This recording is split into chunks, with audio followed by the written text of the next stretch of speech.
Jadi unsur luar kesehatan biasa. sebenarnya pertimbangan ya, karena ini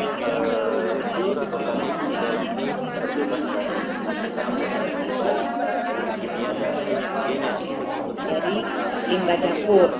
Jadi kayak kita habis masak itu kan sayur-sayurnya kan orang biasanya buang. Nah, itu kita manfaatkan.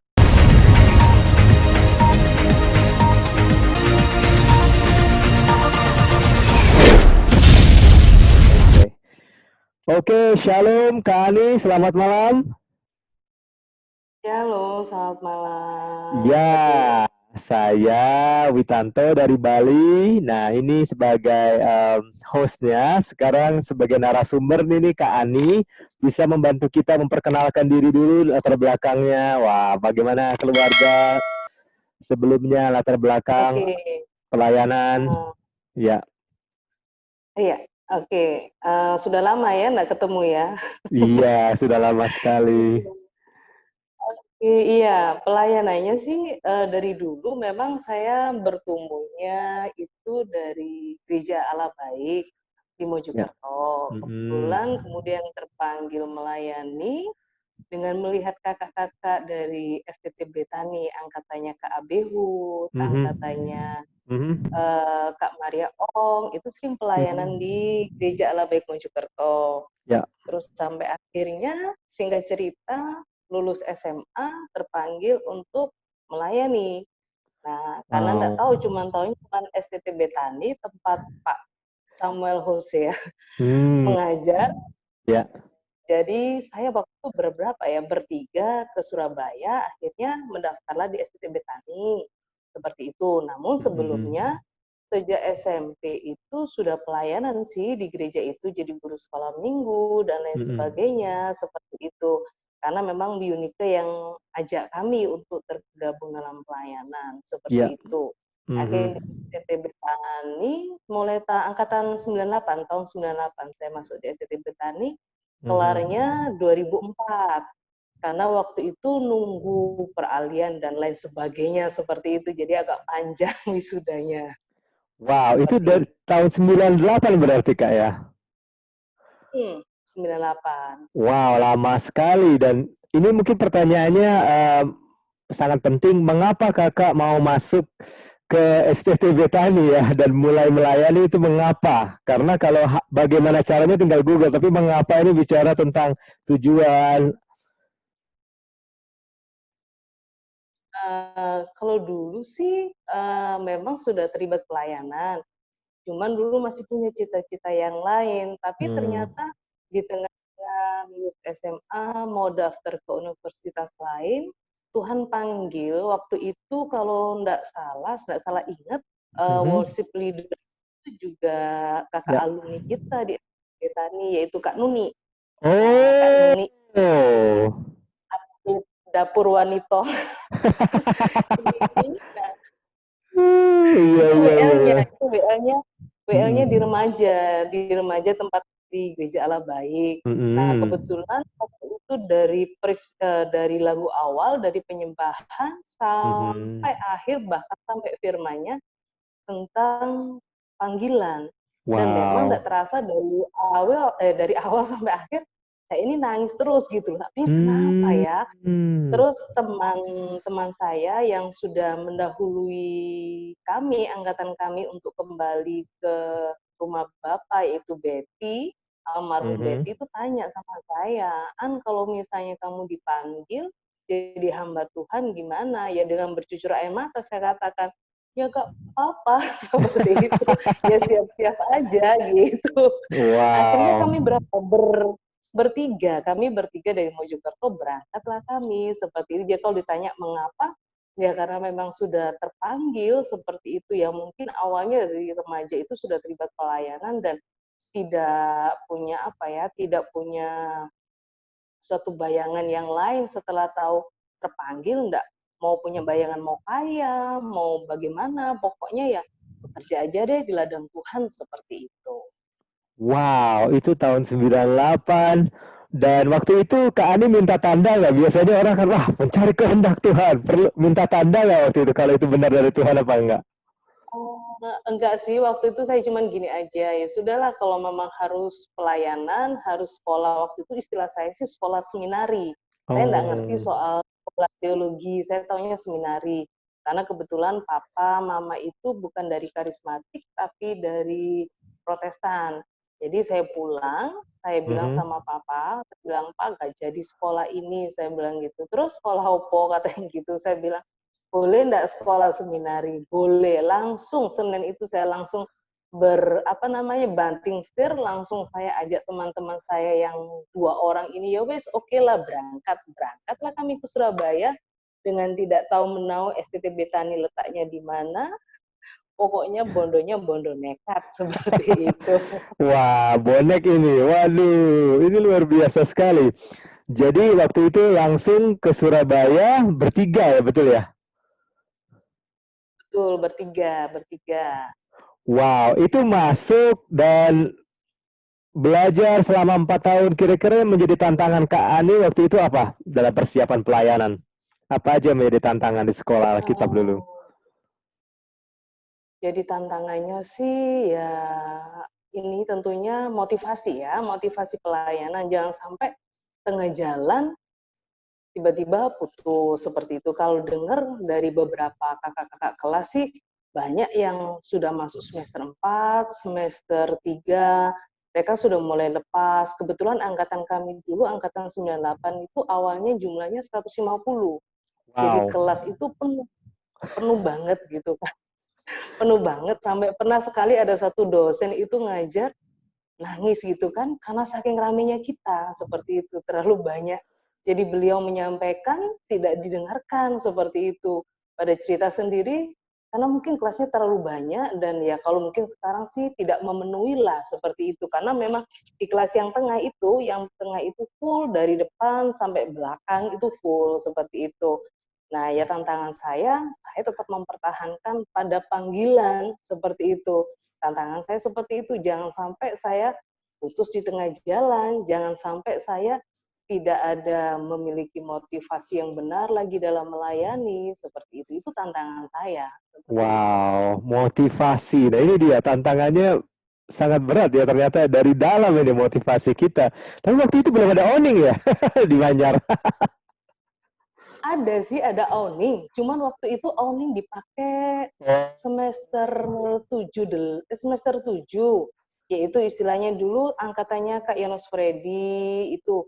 Jadi istilahnya kelas Padang Gurun. Kan cuman ada 3 kelas waktu itu. Kelas Padang Guru. Jadi soalnya berpindah-pindah. Jadi yang tengah itu buat angkatan semester 1, yang dekat parkiran itu angkatan semester 2, Hmm. yang sedekatnya kantornya Bu Hana itu semester semester ya, itu semester 1, ini semester 3, yang itu semester 5.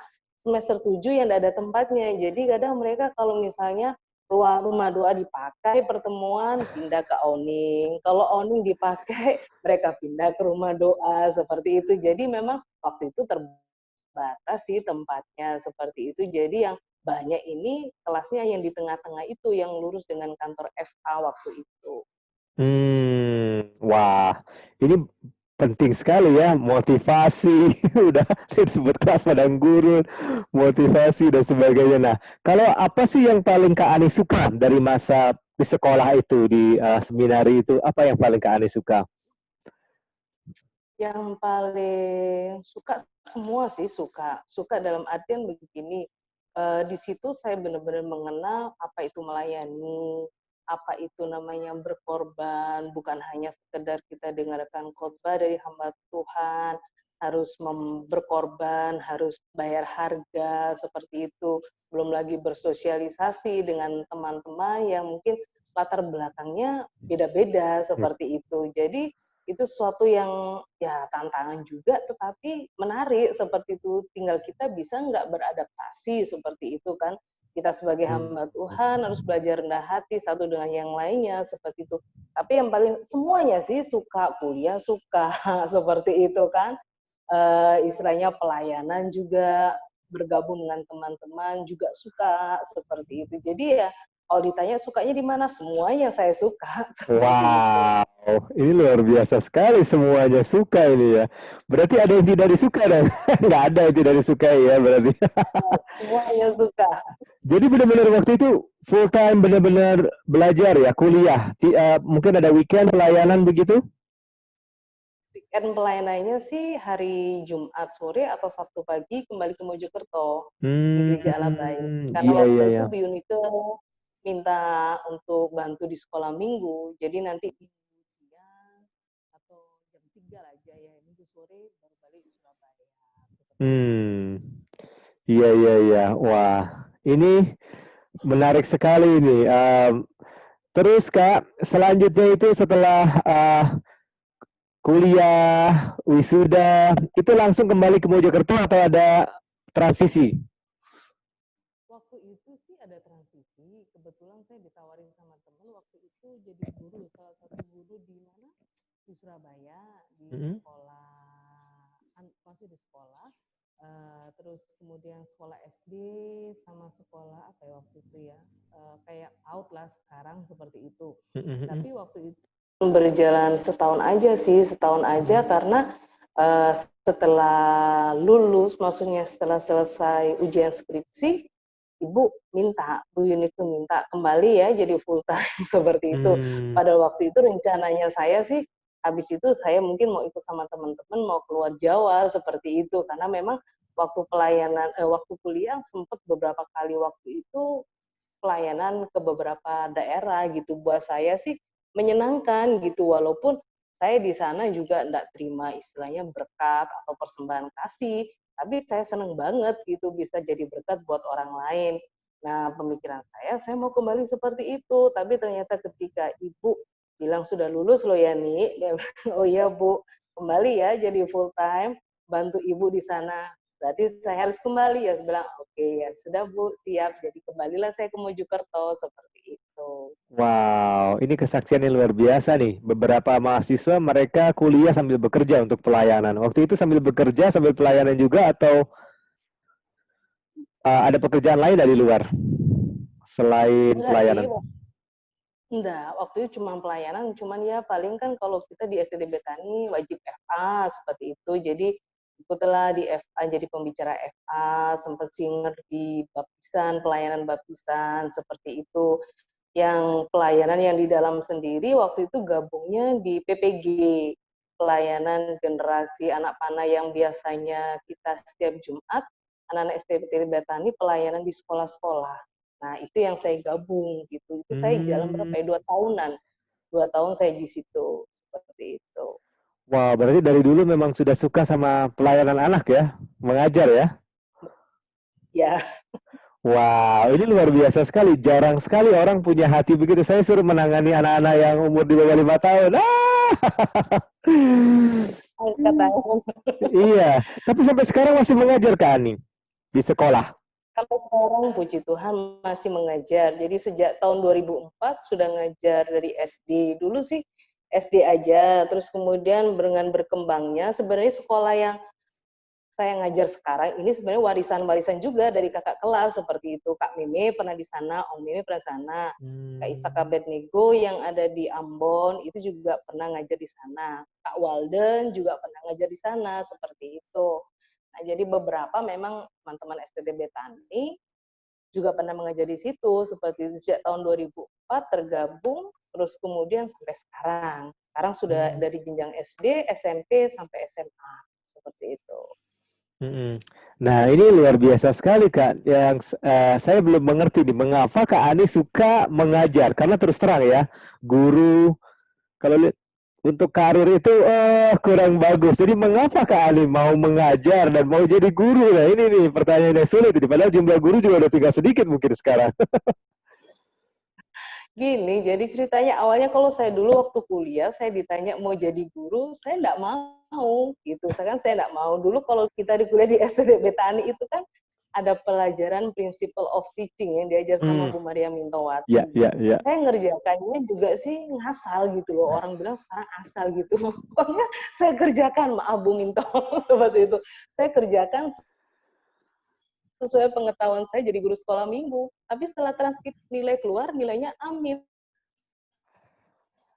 Saya tuh bingung, kok bisa ya seperti itu, kok nilainya jadi A, saya bilang aduh kok bisa, cuman ya saya sih nggak kepikir, akunya nggak kepikir kalau akan jadi guru, cuman tahun 2004 itu kebetulan kan memang sekolah ini swasta umum, murid agama Kristennya itu banyak seperti itu, jadi kalau di sekolah ini mayoritas Kristen, kebetulan memang mereka adalah murid sekolah minggu di Gereja Allah Baik, kebanyakan seperti itu, jadi saya berpikirnya kalau saya nggak terlibat, mau siapa lagi seperti itu. Kebetulan juga yayasan mempercayakan kepada gereja kami, ya sudah, saya minta izin dengan gembala, diizinkan, saya belajar, yang belajarnya dari cuma lulusan sarjana teologi, jadi otodidak belajar itu apa RPP, apa itu istilahnya prota, promes, silabus, dengan internet yang dulu terbatas, ya saya dengan ya bingung ya, tanya lah dengan yang senior-senior,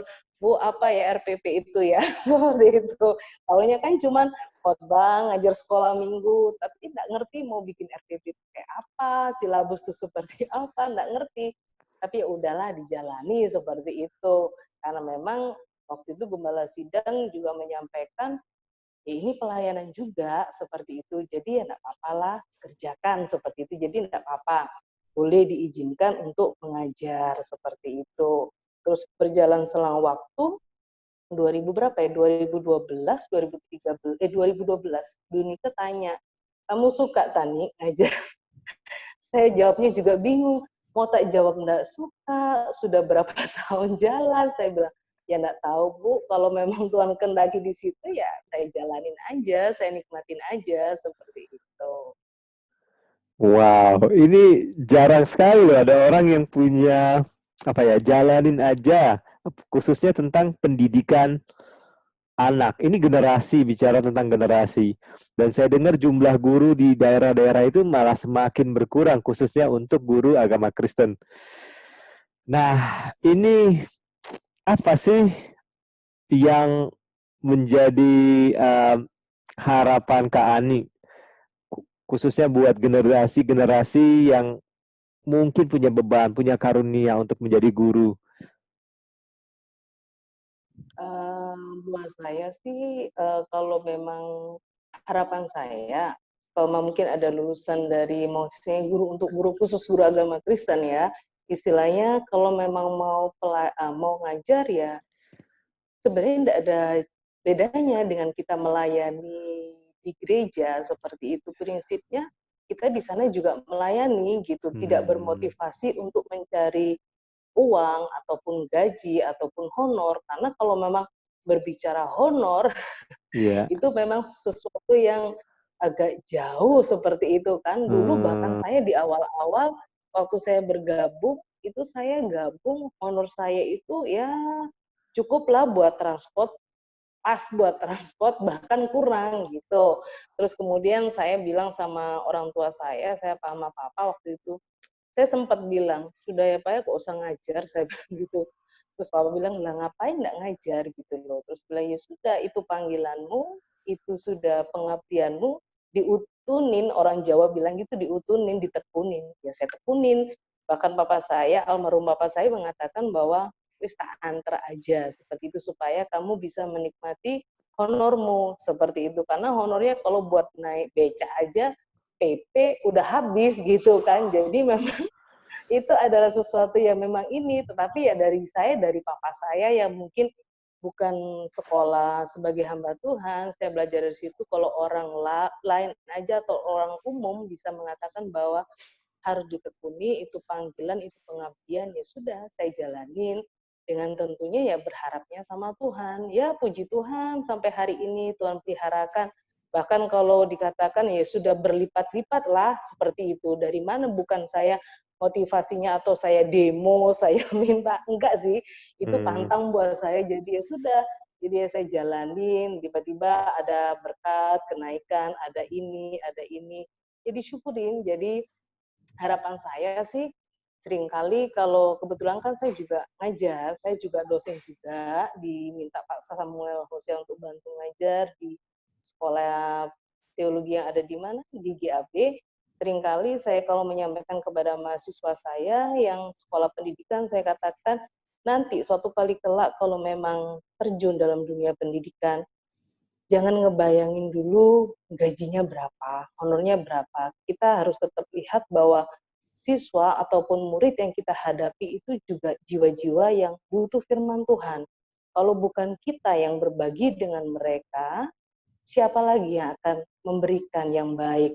Kan kalau anak-anak remaja itu sama anak sekolah minggu paling enggak tahunya mereka seminggu sekali ke gereja, membaca belum tentu, belum lagi mereka punya masalah. Kalau kita sebagai guru memiliki motivasi yang salah, otomatis kan ya kita kerjanya akhirnya asal-asalan. Yang penting saya sudah kasih tugas kok, yang penting saya sudah kasih nilai, seperti itu. Pokoknya seperti ini. Nah, makanya seringkali saya katakan tetap dengan hati yang melayani. Wow, ini luar biasa sekali nih, pelayanan tanpa pamrih. Ya ini sebenarnya ini maksudnya. Jadi menurut Kak Ani sendiri apa sih arti pelayanan? Karena setiap orang tuh punya arti yang berbeda-beda. Wah, pelayanan, wah harus di atas mimbar. Oh, pelayanan harus apa? Menurut Kak Ani apa sih definisi arti pelayanan itu apa? Pelayanan sih kalau buat saya, apapun segala sesuatu yang kita kerjakan, kita kembalikan untuk kemuliaan nama Tuhan. Mau kita jadi office boy, mau kita cuman jadi usher, atau kita jadi guru, cuman kita mungkin jadi bagian multimedia, ataupun cuman soundman, itu tetap melayani seperti itu. Karena seringkali itu yang ditekankan bagi kami, hamba-hamba Tuhan di Gereja Allah Baik yang di Mojokerto, bahwa semuanya itu memang dimulai dari nol seperti itu. Kita tidak bisa mengharapkan kepada manusia, tetapi yang jelas dari lelah kita, Tuhan itu yang akan memperhitungkan semuanya. Jadi kalau pelayanan ya buat saya segala sesuatu yang bisa kita kerjakan buat Tuhan, tidak harus di atas mimbar, tidak harus berkhotbah, tidak harus jadi WL atau pemain musik.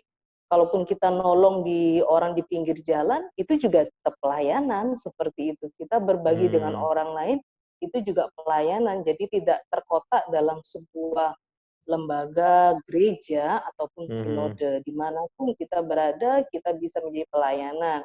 Misalnya kita jadi host ataupun kita jadi pegawai, tetapi kita melakukannya dengan firman Allah, melakukannya seperti firman Allah, ya kita juga termasuk melayani juga sih, seperti itu buat saya. Wah, amin. Nah, tadi kan kita sudah ngobrol-ngobrol tentang latar belakang Kak Ani sedikit, tentang pelayanan tanpa pamrih. Wah, dari tahun 98 ya, wow, ikut mengikuti pendidikan di sekolah Alkitab dan mengajar dengan setia. Nah, sekarang kita menuju ke masa kini. Wah, masa kini. Jadi sudah sekitar berapa tahun ya mengajar Kak Ani ya? Sudah berapa ya? 16. Ya 2004 sampai 16 tahun ya. Sekarang 2020 kan? Iya, 16 tahun. 16 tahun. Wow. 16 tahun. Kira-kira apa sih kuncinya supaya kita bisa melayani tanpa pamrih selama sepanjang itu tahun? Ya, kuncinya cuma itu tadi sih, motivasi dan kerendahan hati aja, seperti itu. Kalau orang rendah hati kan, mau dinaikin ya tetap rendah hati, mau dihina juga tetap rendah hati, seperti itu. Mau diiming-iming hal yang lain, motivasinya juga akan tetap pada motivasi yang benar. Jaga motivasi sih, seperti itu. Wah ini luar biasa. Saya rasa setiap orang punya tantangan masing-masing ya. Nah, selama 16 tahun ini penyesuaian awal-awal mengajar itu kan sulit sekali termasuk kita ya. Kita pergi ke Labuan Bajo, ke Papua, kemarin saya bicara dengan teman di Manokwari. Penyesuaiannya sulit nggak menjadi guru tuh? Kalau buat yang latar belakangnya yang sarjana teologi cukup sulit seperti itu. Kenapa? Karena memang kan latar belakangnya kita teologi. Jadi kan kita tidak mengerti dunia pendidikan itu seperti apa. Seperti itu. Tetapi kalau selama kita mau belajar, pasti kita bisa. Kebetulan memang waktu itu teman-teman guru, rekan-rekan guru yang ada, mereka mendukung. Jadi ya saya bisa belajar seperti itu. Jadi bagaimana mengajar, bahkan di awal mengajar saya nulis, namanya guru ya, namanya belajar nggak ngerti, jadi pengalaman yang saya ingat ketika saya nulis di papan kotak-kotak, murid kelas 1, dia bilang begini sama saya, "Bu, salah nulisnya," gitu. "Oh, kok bisa salah? Apa yang salah?" "Harus 3 kotak, apa namanya, dia bilang jaraknya 3 kotak, bukan spasi, jaraknya 3 kotak." "Oh, sorry." Jadi memang nggak mengerti sama sekali. "Ya, Ibu minta maaf ya." Jadi seperti itu. Itu kendala dalam hal pendidikan. Belum lagi kalau mendampingi anak-anak dalam di kelas seperti itu, memang seperti tadi yang Pak Witanto katakan, namanya ngajar itu nangani anak kecil itu agak sulit seperti itu. Jadi kalau di kelas mereka sudah ribut seperti itu, ya memang kan memang ada yang pendiam, kan beraneka ragam. Jadi itu istilahnya perlu apa ya, ketelatenan khusus seperti itu.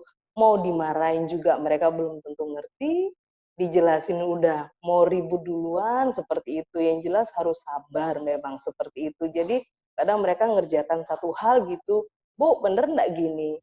Bu, nulisnya gini nggak?" Nah, seperti itu. Jadi memang ada hal-hal yang memang kita harus beradaptasi, bukan seperti kita kalau memang kita di STT dulu diajarin berkhotbah itu seperti apa. Cuman kita menyampaikan, tetapi ketika kita mengajar, otomatis kita berkomunikasi seperti itu. Komunikasinya bukan dengan satu orang, tapi dengan beberapa orang yang memang latar belakang mereka berbeda. Jadi itu kita perlu ketahui seperti itu. Wow, terima kasih banyak Kak Ani. Ini luar biasa ya. Setiap orang ini pasti punya yang namanya tantangan dan penyesuaian dalam mengajar. Ini sangat penting sekali. Wah, luar biasa. Saya suka sekali. Nah, kita pause dulu. Nah, Oke, silakan. iya, jadi kita akan fokus ke masa pandemi ini, yang namanya COVID-19 ini, dan dunia pendidikan itu, bagaimana caranya kita bisa tetap melayani tanpa pamrih di masa pandemi ini. Nah, apa sih menjadi tantangan seorang guru dalam pelayanan masa pandemi ini di Mojokerto khususnya? Banyak yang positif apa enggak? Tantangannya sih satu, jadinya harus belajar tentang iptek itu bagaimana, seperti itu kan. Jadi kayak Zoom, Google Meet, Google Classroom, Google Form. Kita yang dulu mungkin tidak pernah bersentuhan dengan hal itu kan selalu pakai kertas, tatap muka. Kita harus belajar seperti itu. Itu yang pertama tantangannya. Yang selanjutnya, yaitu otomatis kita harus modal kuota. Nah, seperti itu. Kuota kan Kuota. juga, kuota ini kan istilahnya apa ya, bukan sesuatu yang ya memang kayaknya sih murah, tetapi kalau memang kita istilahnya mengampu beberapa kelas, otomatis kalau itu dilipatkan, itu kan juga istilahnya secara nominal itu juga banyak seperti itu.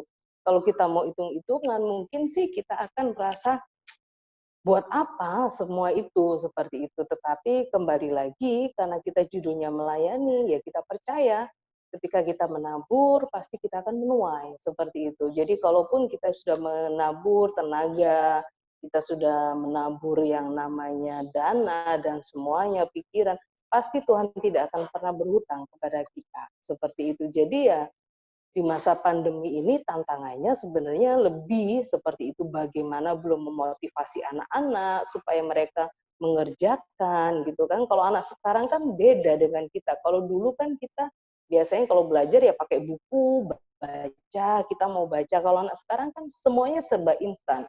Jadi kalau dikasih soal gitu yang pernah sering saya hadapin, "Bu, tugasnya apa sih, Bu?" Loh ya tugasnya di situ, "Bu, jawabannya apa sih?" Loh ada nak, di GJR itu ada di PDF, coba dibaca, "Ah nggak ada Bu yang begini," seperti itu ya. Tantangannya seperti itu, jadi bukan hanya kalau ngajar kan kita cuma tatap muka, kalau misalnya di kelas itu bagi kami untuk saat ini guru-guru itu lebih mudah seperti itu karena bertatap muka langsung, bisa mengarahkan secara langsung dan kita bisa langsung istilahnya mendorong mereka, mengarahkan mereka untuk mengerjakan. Tetapi ketika sudah masa pandemi seperti ini, yang terjadi adalah kita melalui pembelajaran daring dan lain sebagainya, kita cuman bisa memotivasi lewat WhatsApp, lewat telepon, lewat komen di GCR supaya mereka mau mengerjakan tugas seperti itu. Jadi mereka ya istilahnya apa ya, tantangannya kita ya bukan lagi 3 jam pelajaran, kadang mereka kumpulkannya malam hari. Bu, tolong dicek dong Bu, tugas saya sudah saya submit itu jam 12 malam, jam 11. Kadang saya bilang, kok baru ngerjain sih? Dia bilang, iya Bu, tadi masih begini-begini. Nah ya udahlah, namanya guru ya udahlah ngalah. Udah bagus anaknya mau ngerjain, itu bagi kami seperti itu. Jadi ya kadang, Bu, sudah masuk Bu, tolong dicek punya saya sudah masuk belum? Seperti itu. Bu, jawabannya ini kok salah. Jadi kadang saya kalau sudah ada daring, pembelajaran daring, kemana-mana bawa laptop seperti itu. Karena kebutuhannya mau cek mereka masuk atau tidak, seperti itu tugasnya mereka sudah masuk atau belum, seperti itu. Jadi ya memang itu sih, kalau kendalanya sih ya semua bisa diatasin, asalkan semua yaitu tadi, kembali lagi kita mau enggak, seperti itu. Wah, ini berarti tantangannya sama ya dengan kita semua, gereja juga harus online, jadi kita harus belajar teknologi dan modal kuota juga Bu ya? Betul, betul, betul sekali. Nah, untuk dengan masalah pandemi ini, di Mojokerto sendiri dampaknya seperti apa? Apakah ada yang banyak positif? Apakah ekonomi juga terdampak? Atau pendidikan saja terdampak? Kira-kira yang paling terkena dampak itu di bidang apa, Bu, di Mojokerto? Kalau di Mojokerto sih istilahnya ini masih merah, zonanya masih zona merah. Ya Jawa Timur kan untuk hari ini sementara kan jadi peringkat nomor 1 kalau nggak salah setelah Jakarta. Entah kenapa, entah karena sudah mungkin orangnya udah pada boring ya, bosen disuruh di rumah seperti jadi mereka begitu mall dibuka keluar semua entah bagaimana seperti itu. Dengan ekonomi jelas berdampak, seperti itu jelas berdampak ya karena dengar keluh kesah dari wali apa namanya orang tua mengatakan bahwa wah kita jadi keluar kuota, kita harus begini seperti ini, sedangkan usaha juga tidak berjalan dengan lancar, ada yang mungkin kehilangan pekerjaan dan lain sebagainya seperti itu. Tetapi ya mau bagaimana lagi, kita harus menyesuaikan dan mengandalkan Tuhan, belum lagi yang di gereja.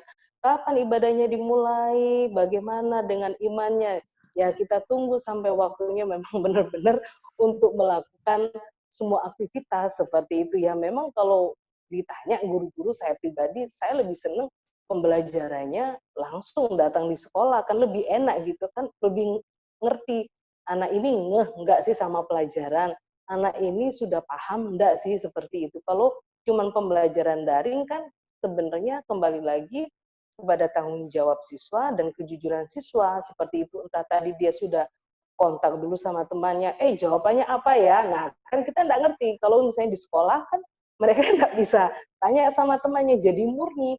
Tapi ya kembali lagi, kita percaya dan kita selalu motivasi bahwa apa yang mereka kerjakan itu memang benar-benar hasil dari karya mereka, seperti itu. Dampaknya ya berdampak. Tapi kalau sekarang sih sudah mulai kembali normal, seperti normal dalam artian tempat usaha, keramaian kota, itu sudah mulai apa ya istilahnya mulai berjalan lagi seperti itu. Tapi masih ada penertiban karena kalau di Mojokerto sih orang-orang ngalihnya ke main sepeda, jadi mereka bersepeda malam sampai di alun-alun itu ditutup, dijaga polisi karena tempat bergerombolnya anak muda. Nggak ngerti mungkin anak mudanya udah boring ya, sekolah nggak boleh pengen ketemu sama temannya, mereka akhirnya yang terjadi adalah mereka sepedaan malam hari seperti itu. Sampai akhirnya alun-alun itu dijaga sama polisi dengan beberapa aparat yang ada, jadi supaya mereka tidak sampai padat di situ, seperti itu. Wah, terima kasih Bu. Nah, ini kan program pemerintah pusat kan jadi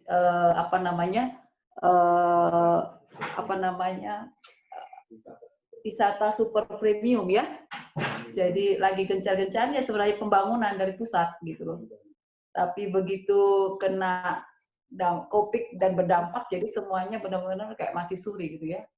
Hotel, kemudian agent-agent travel, kemudian kapal-kapal, semua Venisi semua pada nganggur gitu. Sangat berdampak sekali. Kemudian semua karyawan ya dirumahkan karena biaya hidup Labuan Bajo cukup tinggi, orang pada pulang kampung semua begitu istilahnya. Ya itu kondisinya. Sekarang sudah new normal pun untuk memulainya itu ya butuh perjuangan. Karena memang sebelum pandemik itu benar-benar Labuan Bajo ini benar-benar lagi sementara bergerak ke sana gitu loh. Lagi persiapan untuk pariwisata super premium ya, kelas super premium gitu. Jadi tiba-tiba langsung ngalami seperti ini gitu. Sangat-sangat berdampak sekali. Wow, saya baru mau ke Labuan Bajo, nggak jadi gara-gara ini. Kira-kira bagaimana cara memulihkan ekonominya di sana supaya pemulihan itu berjalan cepat? Karena new normal juga sudah mulai jalan, di Bali juga sama, semua terdampak. Nah, di Labuan Bajo sendiri bagaimana proses pemulihannya? Memang lebih di sini kan Labuan Bajo ini jadi kota hidup itu kan karena pariwisatanya gitu loh. Jadi sebenarnya kalau pariwisatanya apa sih nggak hidup, sebenarnya Labuan Bajo ini kayak dulu ya biasa-biasa aja gitu. Jadi memang kita punya ikon itu ya Pulau Komodo itu ya, dan juga pariwisata. Jadi untuk kondisi sekarang ini ya dibutuhkan apa ya, untuk semualah terlibat, lapisan masyarakat terlibat di dalamnya ya, karena nggak gampang sih saya rasa orang yang mau tidak mau dipaksa untuk ada di new normal ini nggak gampang. Contohnya aja waktu awal-awal masih dijaga ketat dari kabupaten, antar kabupaten kita kan daratan Flores ya. Jadi kabupaten ke kabupaten itu kalau kita masuk itu dijaga gitu, jadi harus pakai masker. Tapi sekarang udah entah karena itu tadi Bu Ani bilang karena jenuh, karena apa, kadang sekarang sudah ada orang-orang juga yang nggak pakai masker dan sebagainya. Tapi mungkin bedanya gini, kita kan di daerah ya, beda dengan Jawa Timur, kota-kota besar ya. Jadi tidak terlalu seperti Jawa Timur atau Jakarta, karena kita bukan apa istilahnya, kalau Jawa Timur, Jakarta itu kan tempat persinggahan ya, persimpangan gitu. Sehingga ya seperti, tapi tetap sih kita di sini kan positif juga ada ya gitu, untuk Labuan Bajo. Untuk memulihkannya ya semuanya harus bergerak, harus berjuang, harus kerjasama, optimis itu sih. Wow. Semua saya rasa ya sama. Iya. Jadi saya sangat setuju untuk kondisi sekarang ini, kita bisa bertahan aja itu sudah puji Tuhan gitu ya. Yang penting kita bertahan gitu, karena memang kalau saya lihat Pak Presiden kan bilang ini kita mesti harus extraordinary. Udah nggak bisa biasa-biasa untuk mengatasi situasi ini gitu loh. Kalau mentalnya masyarakat nggak berubah, nggak extraordinary, ya kita nggak akan bisa apa istilahnya keluar dari situasi ini gitu. Yang penting bisa bertahan aja, mereka bisa makan, minum, itu aja sih yang paling prioritas sih sekarang. Amin, terima kasih. Wah, ini terima kasih sharingnya dari Labuan Bajo. Kita akan lanjutnya nih, lanjutkan dulu. Pak Pendeta Darius sudah di-unmute. Kita masih ada waktu kira-kira sekitar ya 3 menit, Pak Darius. Oh, oke. Masih di-unmute? Pak Darius. Oke, tidak apa-apa. Nah, kita ke Magelang dulu aja deh. Coba di-unmute dulu nih. Oh, shalom dari Palangkaraya. Boleh duluan, Palangkaraya. Bagaimana memasuki new normal di sana? Salam buat narasumber kita. Wah, salam buat Kak Ani. Oke. Palangkaraya baik. Palangkaraya baik. Sudah boleh ibadah. Tapi ibadahnya dalam mengikuti protokol kesehatan pemerintah, sehingga selain cuci tangan dan semuanya jaga jarak. Jadi jemaat yang hadir itu konsepnya adalah perwakilan keluarga. Ini mungkin saya bisa berbagi buat teman-teman semua.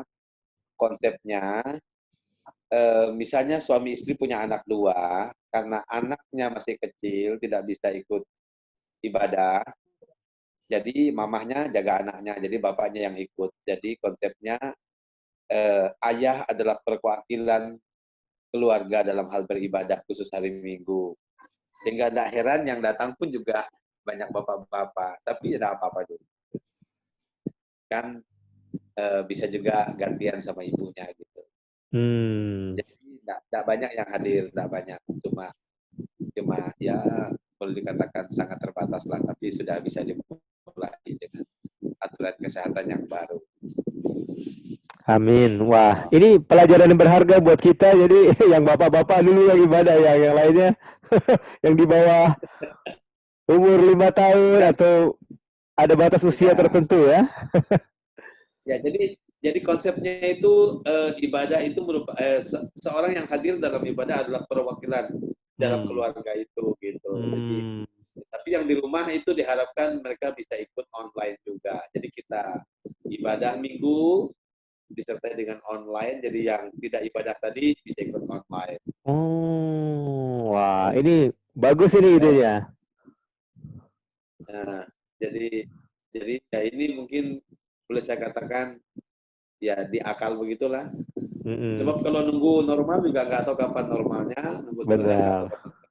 benar, benar, Tapi benar. yang jelas kita sudah dapat rekomendasi dari gugus tugas. Hmm. Gereja Ya. kita mengundang gugus tugas untuk datang untuk mengecek seluruh persiapan yang ada, mulai termogan dan semuanya. Dan saya senang juga sih ini kayaknya tahun yang sangat spesial di mana pendeta boleh nembak kepala jemaat. Pakai termogan tapi ditembakin. Ada jadi. Wah, Oke. terima kasih Kak Adrian, itu sangat bagus dari Palangkaraya. Jadi perwakilan setiap keluarga karena anak-anak yang masih kecil masih belum mengerti atau di atas 60 tahun kayaknya juga nggak boleh, jadinya sangat penting. Terima kasih dari Palangkaraya. Sekarang kita menuju ke Magelang karena saya ada waktu sekitar 10 menit. Jadi 3 menit dari Magelang. Pastor Cornelius, silakan bagaimana memasuki new normal di Magelang? Pak Darius dulu aja, saya yang terakhir aja. Oh, siap. Pak Darius, di-unmute. Siap. Oke, Pak Darius, silakan. Kunjungan secara penggembalaan pastoral, itu visitasi. Jadi saya melakukan itu kepada jemaat-jemaat untuk melakukan perjamuan kudus maupun firman Tuhan yang tidak lama, sekitar 15 menit ke rumah-rumah. Nah, karena puji Tuhan sudah green, jadi kita oke, bergerilya. Saya setiap hari Minggu itu biasanya sampai ke 3 rumah keluarga, besoknya ke 3 rumah keluarga si A. Jadi kita bagi-bagi gitu, Pastor Witanto. Jadi kita lakukan seperti itu dan antusias mereka cukup baik. Mereka menyambut dengan sukacita karena mereka sebenarnya merindukan ibadah yang korporat bersama-sama. Tapi pada intinya karena kami belum mengizinkan karena pertimbangan-pertimbangan yang kami lakukan bersama dengan BAMAK, Badan Musyawarah Antar Gereja, ya akhirnya secara pastoral kami lakukan untuk saya dan istri berkeliling ke hari tertentu ke jemaat A, hari tertentu ke jemaat B, hanya untuk membagi firman dan perjamuan saling menguatkan. Dan bersyukur dari perjalanan itu banyak kesaksian mereka justru di masa COVID. Mereka dipelihara Tuhan dengan luar biasa. Jadi saya bisa mendengar keluh kesah mereka, saya juga bisa mendengar kesaksian hebat mereka. Ya kira-kira itu yang kami lakukan. Bahkan di anak-anak youth yang saya bina, saya memberikan pos-pos tertentu, pos-pos tertentu, kumpul di anak youth A, biar 3-4 orang kumpul. Nah, kumpul di pos anak youth B, bisa 3-4 berkumpul, kita lakukan khotbah singkat, simple preaching sambil perjamuan, sharing sebentar, terus kita pulang. Ya, nggak lama sih, paling lama itu 30 menit Pas Durit yang kita lakukan, dan setelah itu kita berdoa, selesai kita pulang, dan dengan sukacita saya membawa kabar-kabar dari jemaat yang kita layani. Ya, kira-kira itu. Wow, terima kasih Pastor Cornelius Sabat dari Magelang. Nah, ini semua udah deh dari Mojokerto, Labuan Bajo. Tinggal Pak Darius. Oke, masih ada 10 menit. Wah, Pak Darius sudah bisa di-unmute. Di setiap tempat, semua di seluruh dunia, tantangannya sama di masa pandemi ini. Nah, khususnya malam ini temanya adalah pelayanan tanpa pamrih. Nah, mungkin Kak Ani bisa menutup dengan beberapa kesimpulan. Jadi bagaimana sih pelayanan tanpa pamrih? Bagaimana melayani tanpa pamrih? Mungkin 1, 2, 3 poin ditutup dengan kesimpulan. Ya, oke, terima kasih. Iya. Jadi kalau buat saya sih pelayanan tanpa pamrih itu ya kita harus sadar bahwa sebenarnya pimpinan kita yang kita layani ini adalah Tuhan, dan gereja ataupun lembaga yang kita sedang di mana kita berada itu juga pekerjaan Tuhan. Jadi kita tidak akan pernah mengharapkan namanya aku dapat apa ya kalau aku melayani di sini, aku mau diberi apa ya seperti itu. Tetapi ketika kita menyadari bahwa ini adalah untuk Tuhan, ini adalah pekerjaan Tuhan, otomatis kita akan bisa maksimal seperti itu tanpa kita mengharapkan pujian, tanpa kita mengharapkan balasan, entah itu dari pimpinan ataupun dari jemaat seperti itu. Jadi istilahnya sudah full kita melayani, memang kita sudah full semuanya untuk Tuhan. Jadi seperti yang dikatakan di dalam Kolose, dikatakan bahwa Tuhan kita ini adalah Tuhan, bukan lagi manusia. Kita melayani, kita lakukan semuanya seperti untuk Tuhan. Jadi kita tidak akan pernah mengharapkan apapun seperti itu, sekalipun memang tidak bisa dipungkiri selama kita hidup di dunia, kita perlu yang namanya materi, itu perlu. Tetapi itu bukan menjadi dasar utama ataupun harapan kita pertama, tetapi itu adalah sesuatu istilahnya bonus lah dari Tuhan. Itu adalah sesuatu yang memang istilahnya anugerah dari Tuhan. Seperti contohnya sekarang yang saya sedang lihat ini Kak Sari sedang lagi bangun ini di Labuan Bajo rumah Tuhan. Nah, seperti itu. Itu adalah bagi saya suatu contoh di mana memang Kak Sari sedang melayani, menabur seperti itu, entah dari mana dananya. Kita juga nggak ngerti itu tanah milik siapa, perjuangannya seperti apa yang ditabur. Tapi yang jelas semua itu adalah pelayanan tanpa pamrih. Seperti Kak Ardian juga melayani di Kalimantan, saya tahu juga bagaimana di sana ketika belum ada gedung gereja dan lain sebagainya. Pak Darius juga di sana, saya juga mengerti. Kalau Pak Cornelius saya taunya sudah banyak menulis seperti itu kan. Nah, tulisannya ternyata begitu luar biasa. Jadi istilahnya buat saya ya kembali lagi, kalau kita melayani, kita harus fokusnya memang kepada Tuhan. Bukan kepada manusia, bukan kepada pimpinan, dan kita menyadari bahwa yang kita sedang kerjakan ini untuk Tuhan. Dimanapun kita ditempatkan, entah kita sebagai gembala sidang, entah kita sebagai seorang tenaga pendidik, entah kita sebagai seorang penulis, ataupun kita sebagai seorang worship leader, ataupun pemuji, seperti itu. Itu sih yang dari saya. Wow, fokus melayani kepada Tuhan. Ini sangat penting malam ini, pelayanan tanpa pamrih. Sebenarnya sulit sekali ya jadi guru. Sama juga, semua juga sama tantangannya. Tapi malam ini kita dikuatkan lagi, fokus lakukan itu untuk Tuhan. Nah, ini sangat penting sekali. Nah, kita akan tutup dalam doa. Mungkin Kak Ani sebagai narasumber bisa berdoa buat kita juga semua supaya bisa melayani tanpa pamrih. Oke, yuk kita akan bersatu dalam doa. Terima kasih Tuhan Yesus yang baik. Karena malam hari ini kami boleh berjumpa, kami boleh berbagi satu dengan yang lainnya. Segala kemuliaan hanya bagi nama Tuhan. Kami percaya apa yang sudah kami bicarakan, apa yang sudah kami kerjakan, kami tidak mau mencuri kemuliaan-Mu, tapi kami kembalikan untuk kemuliaan nama Tuhan. Karena kami terpanggil di ladang Tuhan, melayani untuk Tuhan, untuk pekerjaan Tuhan, dan kami ini hanyalah sebagai hamba-Mu. Oleh karena itu Tuhan, berkat-Mu atas kami semua. Kami yakin dan percaya Engkau mengetahui apa yang menjadi pergumulan atas kehidupan pelayanan kami. Engkau Allah sendiri yang akan turut campur tangan dan memberkati. Bahkan kami berdoa malam hari ini terkhusus bagi umat Tuhan di seluruh dunia yang hari-hari ini sedang mengalami masa pandemi, biar iman mereka dikuatkan, biar mereka tetap berpegang teguh kepada Tuhan, sehingga pengharapan mereka sampai pada akhirnya tidak akan pernah terlepaskan dari Engkau. Mereka akan tetap setia mengiring Tuhan sampai Engkau datang kedua kali. Dimanapun hamba-hamba-Mu ini berada, kami yakin dan percaya berkat Allah, penyertaan Tuhan selalu menyertai hamba-hamba-Mu. Terima kasih Bapak, terima kasih. Saya menyerahkan seluruh kehidupan kami ke dalam tangan kasih-Mu. Di dalam nama Tuhan Yesus Kristus kami mengucap syukur dan berdoa. Haleluya. Amin. Amin, amin. Nah, terima kasih teman-teman semua. Kita masih ada 3 menit bonus. Silakan mungkin kalau ada pertanyaan. Halo. Iya. Saya mau dari Kak Ardian dulu ya. Oke, silakan.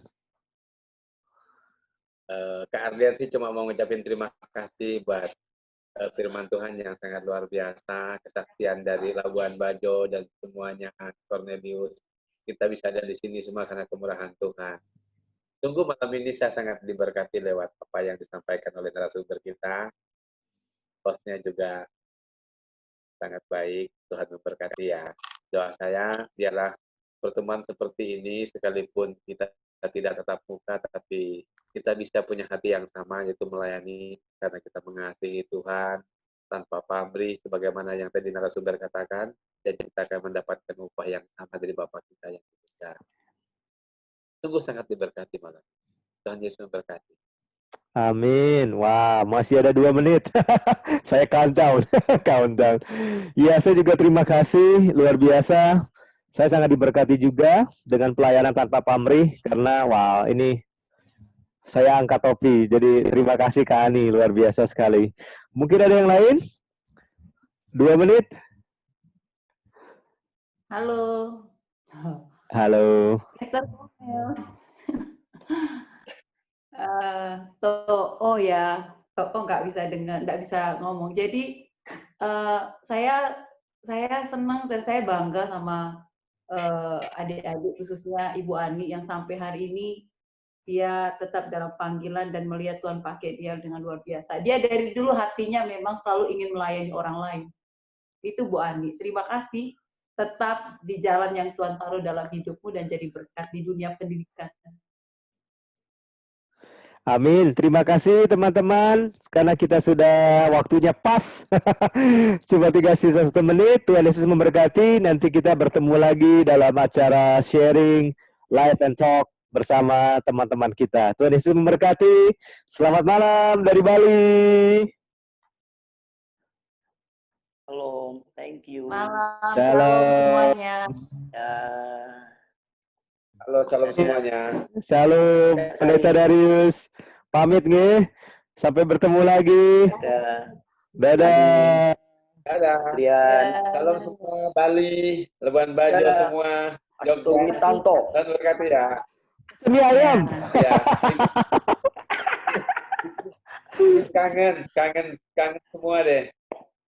Ya. Nanti. Dan berkati. Darius. Ya, nanti kita makan ikan patin ya. Dah. Amin, amin. Kalau makan ikan patin mesti kepala ya. Siap. Ngiring pamit ya. Sudah habis waktunya. Tuhan Yesus berkati ya. Dadah. Tuhan berkati. Yuk.